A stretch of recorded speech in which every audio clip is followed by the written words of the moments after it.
20 minutos, tá 2-0 pro Atlético Goianiense, e o pior, o resultado justo, se bobear bem mais. Olha o que virou o Corinthians, meu Deus do céu. Começando mais uns 60 segundos no Beija, Corinthians perdeu para o Atlético Goianiense de novo, né? Corinthians virou freguês do Atlético Goianiense, perdeu domingo na Neoquímica Arena por 1-0 pelo Brasileirão, justo, perdeu hoje pela Copa do Brasil 2-0, injusto, também na Neoquímica Arena, porque era para ter sido uns 4-0 para o Atlético Goianiense, e para reverter o resultado lá, só por um milagre, porque o time do Atlético Goianiense é muito melhor que o time do Corinthians. Silvinho está chegando agora, mas escalou mal o time e voltou para o segundo tempo sem fazer uma alteração. Das duas, uma, ou ele gostou do que ele viu, ou ele sabe que ele não tem elenco. Do meio de campo para frente, o Corinthians precisa contratar pelo menos 4 ou 5 jogadores. Esse time, do jeito que está, briga para não cair. E se não cair esse ano, é um milagre. O Fagner nervoso, descontrolado, o Fagner pediu para ser expulso. Resumindo, o time do Corinthians é muito ruim. Só um milagre esse ano. Digamos assim, de ruptura, de mudança. Aí eu pergunto, Geode, de repente, não foram técnicos que de cara ousaram demais pela qualidade técnica do elenco do Corinthians? De repente não caberia... Eu acho que o Silvinho tem tudo para ser um ótimo técnico, tem boas ideias e para melhorar o time do Corinthians, né? A médio e longo prazo. Mas talvez, Jean, num primeiro momento, a fórmula mais sensata, mais correta, talvez não fosse chegar, fechar a casa, ser pragmático e aos poucos, com o passar dos treinos, com o passar de semanas, de alguns meses, aí sim implementar aquilo que ele considera ideal. E repito, eu acho que o que ele considera ideal pode fazer e muito bem ao Corinthians, mas não depois de 2 jogos, depois de 3, 4 treinos. Pois é, Paulo, boa noite para você, boa noite para os companheiros, para os fãs de esportes. Claro, assim, ressalva antes de comentar é que eu vou defender o direito do Silvinho de colocar em prática as suas ideias, né? De fazer aquilo que ele julga melhor para o Corinthians. Mas, sinceramente, a impressão que dá é que ele ignorou absolutamente tudo que aconteceu na temporada até aqui. Coisas que não estavam sob o comando dele, não era ele que decidia, mas certamente eu imagino que o Silvinho assistiu todos os jogos, ou quase todos os jogos do Corinthians nesta temporada, até que ele assumisse a equipe. E ele me parece que vai ignorando tudo que ele viu ali. Ele quer recomeçar do zero. Eu acho que até na comparação com o Thiago teve mais tempo. O Thiago começou uma temporada trabalhando pelo Corinthians. Aliás, fez questão de iniciar uma temporada pelo Corinthians. Então acho que era normal no caso do Thiago que ele tentasse começar pelas suas ideias. Mas sem dúvida alguma, até pela evolução que houve sim no Corinthians, quando algumas mudanças aconteceram sob o comando do Wagner Mancini, eu acho, e já falei isso no fim de semana, sempre respeitando o direito do Silvinho de fazer o que ele julga melhor, mas eu acho que ele deveria ter levado em consideração as mudanças feitas pelo Mancini e que tinham surtido efeito positivo na equipe. Do que eu estou falando? Estou falando principalmente do esquema com os 3 zagueiros, porque a gente já falou muito que o Corinthians ganha força pelos lados, ganha profundidade pelos lados quando tem o Fagner e o Piton mais dedicados ao ataque do que à defesa. Estou falando da própria utilização do João Vitor, que vinha muito bem jogando na linha dos 3 zagueiros e de repente ele vai para o banco para o Gil voltar a ser titular. Essa é uma outra mudança que não me parece levar em consideração tudo o que aconteceu na temporada até aqui. Então é claro que é chato, depois de 1 ou 2 jogos, a gente começar a criticar até de certa forma com veemência as decisões do técnico, mas é que são complicadas de entender as decisões para quem viu tudo que o Corinthians tinha feito até aqui, ou pouco que o Corinthians tinha feito até aqui. Se houve um momento em que a gente vislumbrou uma evolução, vislumbrou uma melhora, foi na mudança do esquema tático, foi na entrada do João Vitor na zaga, e aí de repente essas pequenas evoluções que o Corinthians tinha tido, elas não estão mais em prática, e o resultado a gente está vendo. É um modelo de jogo completamente diferente. Hoje, assim como no fim de semana, o Corinthians sofre seus gols, né, tentando marcar muito alto e ainda sem saber fazer direito isso, não conseguindo na hora que perde a bola recompor, não consegue nem marcar alto lá na frente para roubar a bola, e quando perde essa bola também, quando está com a posse dela e perde essa bola, tem muita dificuldade para recompor. Hoje, se o Ronald não sai no primeiro tempo, não sei se o resultado não teria sido pior. Então, a gente tem que levar em consideração tudo que o Corinthians fez até aqui para avaliar as decisões do Silvinho. E sob esse aspecto, sob esse prisma, de fato, é difícil compreender, embora eu entenda e acho que ele tenha o direito de tentar impor as suas ideias. Aí é o ônus de você trocar um técnico às vésperas do momento mais importante da temporada, que são, né, as partidas, o início do Campeonato Brasileiro e as partidas da Copa do Brasil. Professor Celso Zelt, prazer tê-lo conosco. Boa noite. Boa noite, Paulo Andrade, companheiros, fãs do esporte. Olha, a favor do Silvinho, a gente pode analisar que isso é um processo. Se isso é um processo, o processo implica algumas idas e vindas e algumas mudanças, que na minha opinião tem que ser imediatas.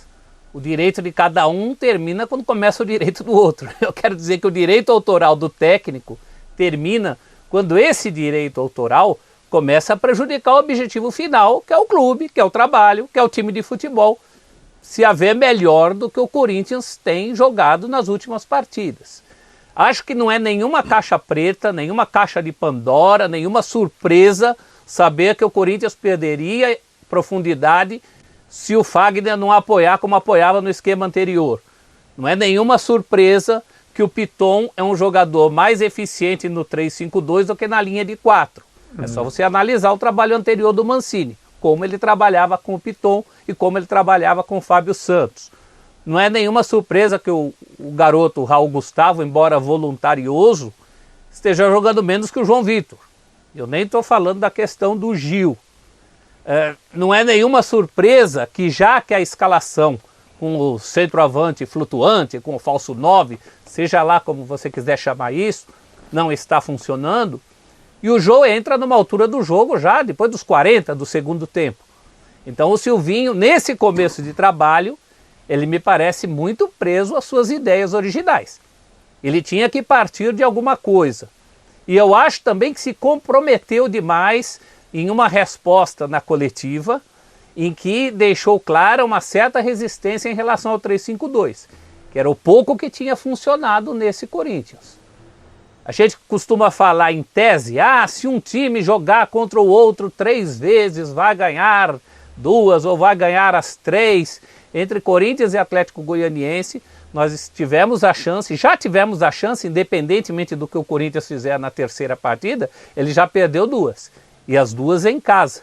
Nós já tivemos a chance de ver quem hoje, entre essas 2 equipes, é uma equipe mais bem estruturada. O que, do ponto de vista nem da Copa do Brasil, eu digo do Campeonato Brasileiro, é muito preocupante, porque o Atlético Goianiense é, nessa saída, um dos times que disputam o mesmo campeonato do Corinthians, o da zona intermediária, para se afastar da zona de rebaixamento. Concordo com os companheiros, o jogo de hoje muito pior. Se o jogo do domingo poderia ter terminado 1-1, com um pouco mais de sorte do Vital na cobrança e no rebote do pênalti, hoje poderia ter terminado 3-0. E eu não me refiro só ao primeiro tempo, não. Eu me refiro àquela altura perto dos 35, em que o Corinthians só não tomou o terceiro gol por causa de uma grande defesa do Cássio no chute do Pablo Diego, e na sequência o Lucão manda uma bola de cabeça, meio de ombro no travessão. Então foi um desenvolvimento de jogo muito discrepante em relação às 2 equipes. Um time sabia direitinho o que tinha que fazer. O outro, o Corinthians, começou naqueles 10 minutos de mais posse, tentando envolver o adversário, mas depois se perdeu. Juntou a fome com a vontade de comer. Se o Atlético é um time que contra-ataca bem, que enfia bem bolas da maneira como fez 3 gols do Corinthians nos últimos jogos, o Corinthians é também um time que dá essa possibilidade, ao não fazer a recomposição da maneira correta, ao dar muito espaço, principalmente dos volantes, nas 2 partidas isso aconteceu pelo mesmo lado do campo. Enfim, eu prefiro acreditar que o trabalho do Silvinho começa agora, a partir desses erros que têm que ser vistos. Alguma coisa ele precisa fazer. Está na hora também dele agir como técnico, já que como elenco, a gente sabe, é um elenco, alguns preferem chamar de limitado, eu prefiro chamar de desequilibrado. Eu acho que é um elenco desequilibrado e aí já é uma droga que vem malhada diante Professor, do Silvinho. O Wagner Mancini, quando ele monta a linha de 5, ele faz um esquema que protege a equipe. Porque além de ele aproveitar as virtudes do time, ele coloca ali, por exemplo, Gabriel e Ramiro como volantes, ganha bastante pegada, o time não tinha pegada antes ali com a linha de 4, né, e com outros volantes. Hoje, por exemplo, o Silvinho quis colocar o Camacho, um jogador que, para construção, não é um grande marcador, ali como primeiro, né? Então o Ramiro fazendo um volante que, quando o time tem a bola do lado esquerdo, abre totalmente pelo lado direito para tentar surpreender o adversário, porque o jogo de hoje é baseado em triangulações, né? Então ele tem, por exemplo, na esquerda o Piton avança e triangula com o Arauz e com o Matheus Vital. Nisso o Luan entra como centroavante, o Mosquito também, e o Ramiro abre do outro lado para tentar alargar o sistema de marcação adversário e ter uma possibilidade de inversão de bola ou de bola invertida com ele entrando por trás, né? E o mesmo acontece do lado direito, aí quem faz é o Gustavo junto com o Ramiro e o Fagner, o Luan entra na área como se fosse o centroavante e o Arauz como o segundo jogador ali, né? E o Matheus Vital pode entrar por trás. Só que essas movimentações são movimentações complexas. Para o time conseguir fazer isso com velocidade, cada jogador, quando o outro pega a bola, ou até antes do outro pegar a bola, ele já tem que se apresentar para o passe. Então tem que ser aqui, aqui, aqui, aqui, tudo muito rápido, tudo construído com uma dinâmica muito intensa e com muita harmonia. Isso leva bastante tempo para fazer. O que o Mancini fez? O Mancini tentou fazer isso por muito tempo. Não do jeito que o Silvinho faz, porque a movimentação que o Silvinho pede para os jogadores, a que o time tenta fazer, ela é mais inteligente do que a que era pedida pelo Mancini. Só que do outro jeito, ele reforça com o trio de zaga, ele tem cobertura para o avanço do Fagner, e não tenho a menor dúvida que se o Fagner ocupar do meio campo para frente a faixa que o Ramiro ocupou hoje, ele vai construir mais que o Ramiro, ele dá mais liberdade para o ala pela esquerda, ele facilita para o Luan, porque o Luan, em vez de ser o jogador mais avançado, né, que vai entrar na área, ele vai ter alguém à frente dele para chegar de frente finalizando, como o Luan uma ou outra vez joga melhor. Então, me parece que, em princípio, até ele conseguir desenvolver as virtudes dos jogadores, melhorar os seus jogadores, ele está brigando, o Silvinho, com a qualidade do elenco que tem. Ele está supervalorizando o elenco e ele está tratando os jogadores como se eles pudessem fazer, em um curto espaço de tempo, aquilo que eles nunca fizeram na sua vida como jogador de futebol. Nenhum deles conseguiu fazer. Não podem dar agora, né? Então é uma coisa um pouco arriscada para esse início. Ela até pode dar certo, e se der certo, será ótima. Mas eu não consigo ver isso funcionando, a não ser que aconteçam daquelas alquimias do futebol, e às vezes o time dá certo rapidamente, tem química entre os jogadores, a coisa acontece, mas isso não é uma coisa que está sob o controle de nenhum técnico. Eu não vejo isso funcionando no curto prazo. Só que os jogos que o Corinthians terá pela frente exigem resultados no curto prazo. Nem que não sejam resultados ótimos, pelo menos razoáveis. Que não deixem o time em situação difícil no Brasileiro, que conseguisse avançar na Copa do Brasil ou ser competitivo.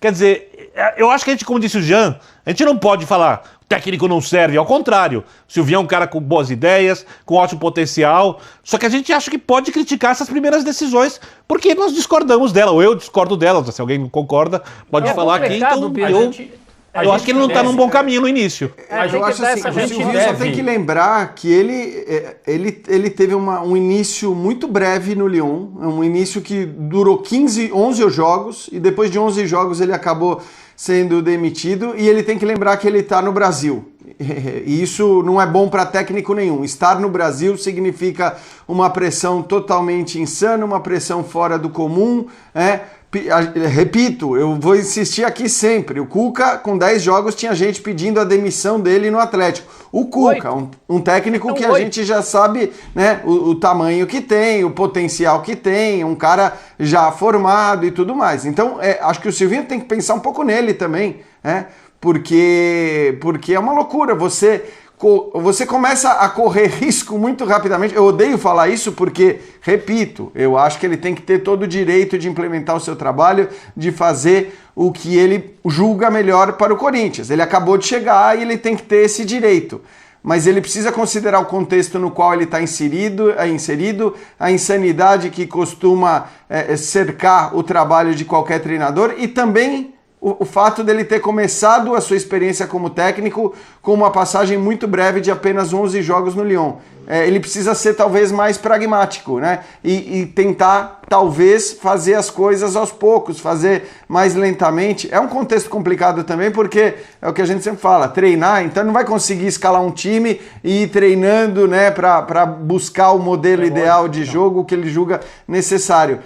Mas ele tem que pensar também de maneira pragmática porque ele está no Brasil. A questão agora é que talvez em pouquíssimo tempo o Silvinho, a comissão técnica dele, pessoas competentes que trabalham com ele, os jogadores do Corinthians entrarão naquela zona em que o risco começa a ficar claro no Campeonato Brasileiro por causa de desempenho de uma amostra pequena, mas com as pessoas já fazendo uma projeção que é preocupante. Isto versus a força das convicções dele e aquilo que ele acredita que vai acontecer com o time num tempo que ninguém pode dizer qual é. Então, se no Campeonato Brasileiro o Corinthians começar a frequentar a parte da tabela em que está agora após uma rodada, e isso é ridículo